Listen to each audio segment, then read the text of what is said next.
Good morning. As I'm making my toast, I'm going to put together a loaf of homemade no knead bread. So I'm going to begin with 3 cups of flour. This is all-purpose flour. I'm putting it in a 9-cup plastic container that has a lid so that I can do everything in one bowl. So there are my 3 cups of all-purpose flour. Then I'm going to add 1/4 teaspoon of yeast. It's a very small amount of yeast that will give you a nice flavor to the bread without tasting that yeasty taste. So I'm just gonna put that in there, and then a heaping teaspoon of salt, or a teaspoon and a half. And I'm using sea salt, but it doesn't matter what kind of salt you use. And then this is 12 ounces of water.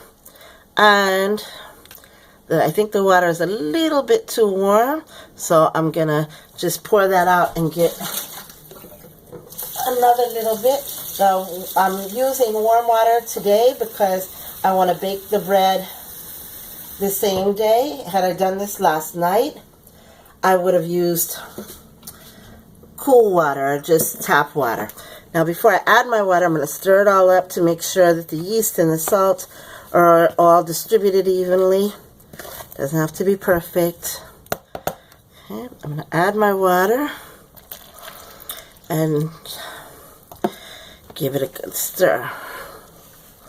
This is just to wet the dough. And sometimes I may need to add a tablespoon or more of water because the dough just needs to be, all of the flour needs to be wet.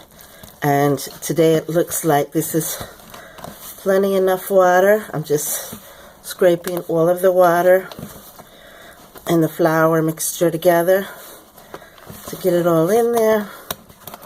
I like doing it in these bowls because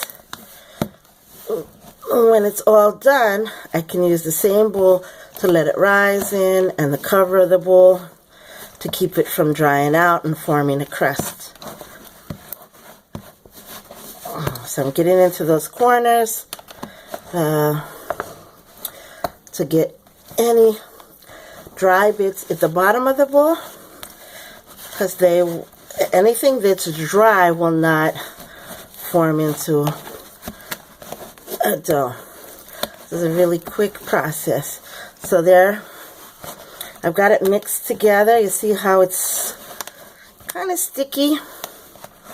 It's a little bit, it's not too dry. That's how you want it to be for this first mix. And that's all there is.